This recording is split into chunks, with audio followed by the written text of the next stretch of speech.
ஒரு அருமையான ஒரு ஹெல்த்தியான ஒரு தோசை தான் செய்ய போகிறோம். அந்த தோசை செய்யறதுக்கு என்னென்ன பொருள் தேவைன்னு பார்க்கலாம். 1 கப்பு பச்சரிசி. இந்த கப்பில் இது 1/4 கப்பு. 1 கப்பு பச்சரிசிக்கு எல்லா பொருளுமே நம்ம இந்த 1/4 கப்பு இந்த அளவு தான் எடுக்க போகிறோம். துவரம் பருப்பு 1/4 கப்பு, கொள்ளு 1/4 கப்பு, உளுத்தம்பருப்பு 1/4 கப்பு, பச்சை பயிறு 1/4 கப்பு, பச்சை பட்டாணி இது காஞ்சது பச்சை பட்டாணி 1/4 கப்பு, ஜவ்வரிசி 2 டீஸ்பூன், அவல் 1/4 கப்பு. அவல் மட்டும் நம்ம அதுக்கப்புறமா ஊற வச்சுக்கலாம். இதெல்லாம் ஒரு பாத்திரத்தில் சேர்த்துக்கலாம். ஒரு 4-5 முறை நல்லா சுத்தமாக கழுவி எடுத்துக்கலாம். அவலும் நல்லா கழுவி எடுத்துக்கிட்டேன். இப்போ இந்த அவல் இதில் சேர்த்துடலாம். இது எல்லாம் சேர்த்து நல்லா தண்ணி ஊற்றி ஊற வச்சுக்கலாம். ஒரு 8-9 மணி நேரம் கூட ஊறட்டும், அதை பற்றி பரவாயில்ல. நல்லா ஊறணும். எந்த அளவுக்கு ஊறுதோ அந்த அளவுக்கு தான் நைஸாக நம்ம அரைக்க முடியும். அதனால் தண்ணி நிறையா சேர்த்து நம்ம ஊற வச்சுக்கலாம். நம்ம மாவு இதே தண்ணியில் தான் ஊற்றி அரைக்க போகிறோம். அதனால் அரிசி நல்லா முழுகிற அளவுக்கு நம்ம தண்ணி சேர்த்துடணும். ஒரு 8-9 மணி நேரம் அரிசி நல்லா ஊறட்டும். இந்த அரிசி பருப்பு எல்லாமே நல்லா ஊறட்டும். அதுக்கப்புறம் மாவு அரைக்கலாம். நம்ம ஊற வச்ச அரிசி பருப்பு எல்லாம் நல்லா 5-6 மணி நேரம் நல்லா ஊறிடுச்சு. இப்போ நைஸாக நம்ம மிக்சியில் போட்டு அரைச்சிக்கலாம். நீங்கள் கிரைண்டரில் ஆட்டிங்க. நான் கொஞ்சமாக இருக்கிறதுனால மிக்சியில் போட்டு நைஸாக அரைச்சி எடுத்துக்கிறேன். இந்த அரிசி பருப்பெல்லாம் மிக்சி ஜாரில் சேர்த்துக்கலாம். கொஞ்சமாக தண்ணி சேர்த்து அரைச்சி எடுத்துக்கலாம். பாருங்கள், நல்லா நைஸாக அரைச்சி எடுத்துக்கிட்டேன். தோசை மாவு பக்குவத்து கரெக்டாக இருக்குது. இப்போ நம்ம இதை ஒரு பாத்திரத்தில் மாற்றிக்கலாம். மீதி இருக்கிற அரிசி பருப்பெல்லாம் நைஸாக மிக்சியில் அரைச்சிக்கலாம். எல்லா மாவும் அரைச்சி எடுத்துக்கிட்டேன். கரண்டியில் நல்லா மாவு கலந்து மிக்ஸ் பண்ணிவிட்டு ஒரு தட்டு போட்டு மூடிடலாம். நம்ம இப்போவே ஒரு அரை மணி நேரம் 1 மணி நேரம் கழித்து தோசை ஊற்றிக்கலாம். இல்லை காலையிலையும் தோசை ஊற்றிக்கலாம். மாவு புளிச்சதுக்கப்புறம் ஊற்றினா இன்னும் ரொம்ப நல்லாயிருக்கும்.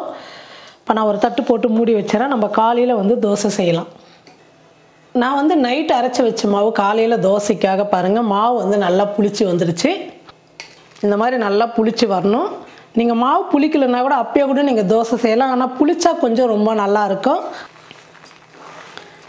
மாவு நல்லா கலந்து விட்டுட்டு நம்ம தேவையான அளவுக்கு எடுத்து தோசை ஊற்றிக்கலாம். மீதி ஃப்ரிட்ஜில் வச்சுட்டு வேணுன்றப்போ செஞ்சுக்கலாம்.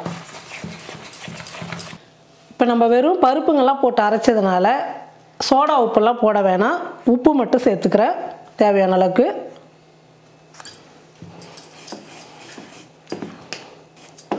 தோசைக்கு இந்த அளவுக்கு இருந்தால் போதும்.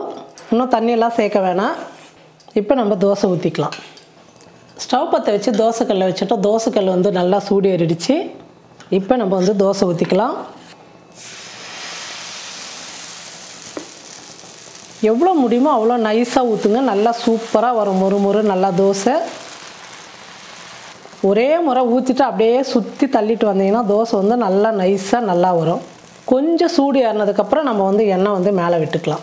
பாருங்கள், மேல் மாவெல்லாம் நல்லா வெந்துடுச்சு. இப்போ எண்ணெய் விட்டுக்கலாம். இந்த தோசை எண்ணெய் கொஞ்சம் நிறையா சேர்த்திங்கன்னா நல்லா மொறுமொறுப்பாக நல்லாயிருக்கும். பாருங்கள், தோசை ஃபுல்லாகவே வெந்துடுச்சு. நீங்கள் வேணும்னா திருப்பி போட்டுக்கலாம், இல்லைனா இப்படியே கூட எடுத்துக்கலாம். நான் ஒரு கொஞ்சம் நேரத்துக்கு ஒரு 30 செகண்ட் திருப்பி போட்டுக்கிறேன்.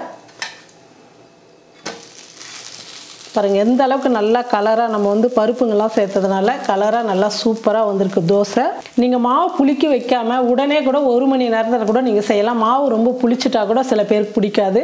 நீங்கள் அரைச்சி 1 மணி நேரம் வச்சுட்டு ஒரு 7 மணிக்கு நைட்டு அரைக்கிறீங்கன்னா ஒரு 8-8:30 நீங்கள் டிஃபன் ஊற்றுறீங்கன்னா கரெக்டாக இருக்கும். நீங்கள் அந்த மாதிரியும் செஞ்சுக்கலாம். இப்போ 2 பக்கம் வெந்துருச்சு, எடுத்துக்கலாம்.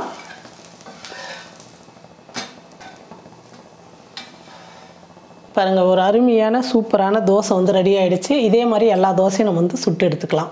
பாருங்கள், ஒரு அருமையான சூப்பரான ஒரு தோசை ரெடி ஆகிடுச்சு. நல்ல பருப்புங்கள்லாம் நவதானியம், உடம்புக்கு ரொம்ப சத்தான எல்லா நவதானியமும் வச்சு நம்ம தோசை செஞ்சுருக்கோம்.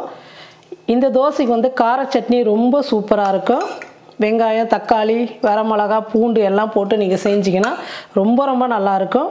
நீங்களும் இந்த மாதிரி நவதானியத்தை வச்சு ஒரு அருமையான தோசை செஞ்சு பார்த்துட்டு எப்படி இருக்குன்னு சொல்லிட்டு மறக்காமல் கமெண்ட் பண்ணுங்கள்.